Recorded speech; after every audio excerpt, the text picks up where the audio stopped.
भाई पाकिस्तान के अंदर तो ठंड पड़ रही है, लेकिन बॉर्डर के पास का ट्रॉफी का जो टेम्परेचर है ना, वो इस वक्त आसमान पे पहुंचा हुआ है। वो इस तरह से कि रोबोट के बच्चों ने एक दफा फिर से आगे लगा दी है इंडिया को, और आज का दिन वो ले जाने में कामयाब हो गए हैं। अब एक टाइम पे तो हम लोगों को लग रहा था कि इंडिया ऑस्ट्रेलिया को ऑल आउट कर देगी 150 के अंदर अंदर ही, क्योंकि 91 पे तो उनके 6 खिलाड़ी आउट हो गए थे।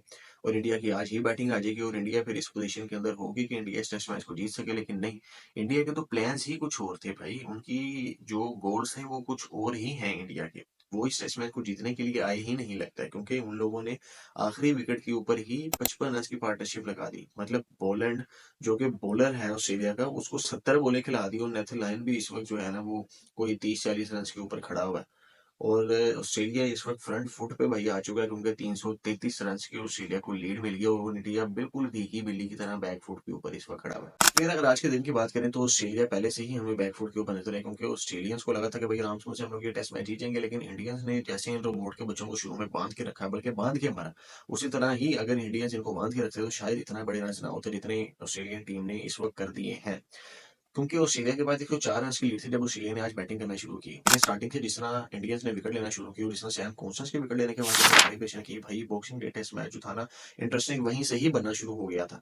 क्योंकि अगर आईसीसी के रूल्स के मुताबिक लड़ाई झगड़ा अलाउ होता तो भाई आज किसी ना किसी का तो सर फट ही जाना था, क्योंकि इन्होंने अपनी अलग ही लगान वहां पे शुरू की हुई थी।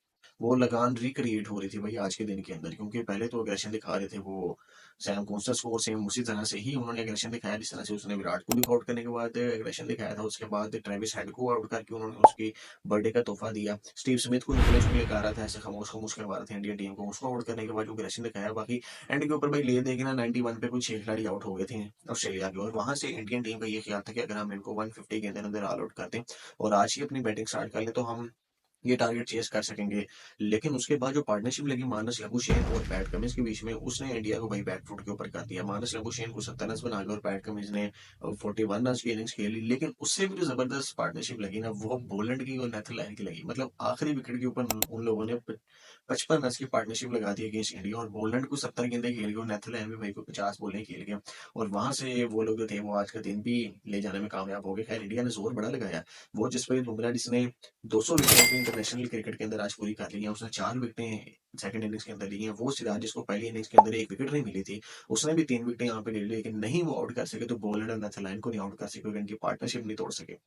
खैर कोशिश इंडिया ने की, और एक टाइम के ऊपर हल भी निकल आया था। उस कोशिश का फल भी इंडिया को मिल गया था, लेकिन जसप्रीत बुमराह ने वहां पे नो बॉल कर दी, जिसकी वजह से वो नेथन लाइन जो थी वो आउट नहीं हो सके। खैर खेल रहा ने वो कैच वैसे बड़ा जबरदस्त पकड़ा था, लेकिन वहां से एक और चांस मिल गया और वो फिर से आगे कंटिन्यू हो गया, और 333 रन की लीड वो दे चुके हैं। अब कल का दिन आखिरी दिन है, और अगर वो आगे कोई 20-25 रन मार जाते हैं इंडिया को आते साथ ही, तो 350 प्लस हो जाएगा ये स्कोर। और मुझे नहीं लगता कि इंडिया एक दिन के अंदर ही ये स्कोर चेस कर सकेगी। वो ऑस्ट्रेलिया वालों ने भी कोई भाई अमृतसरी मजून खा के तो बॉलिंग करनी नहीं है, वो लोग भी भाई अपने होशो-हवास में बॉलिंग करेंगे। तो मुझे तो ये टेस्ट मैच भाई ड्रॉ होता नजर आ रहा है, और इंडिया के लिए जरूरी है कि अगर वो ये टेस्ट मैच को ड्रॉ भी कर लेते हैं तो आखिरी टेस्ट मैच जो सिडनी के अंदर होगा मेरे ख्याल से, वो इंडिया को जीतना चाहिए अगर उन्हें वर्ल्ड टेस्ट चैंपियनशिप के फाइनल के अंदर क्वालिफाई करना है। तो आपको क्या लगता है, इंडियन वर्ल्ड टेस्ट चैंपियनशिप के अंदर क्वालिफाई कर सकेगी या नहीं, या ऑस्ट्रेलिया और साउथ अफ्रीका ही वर्ल्ड टेस्ट चैंपियनशिप का फाइनल खेलेंगे?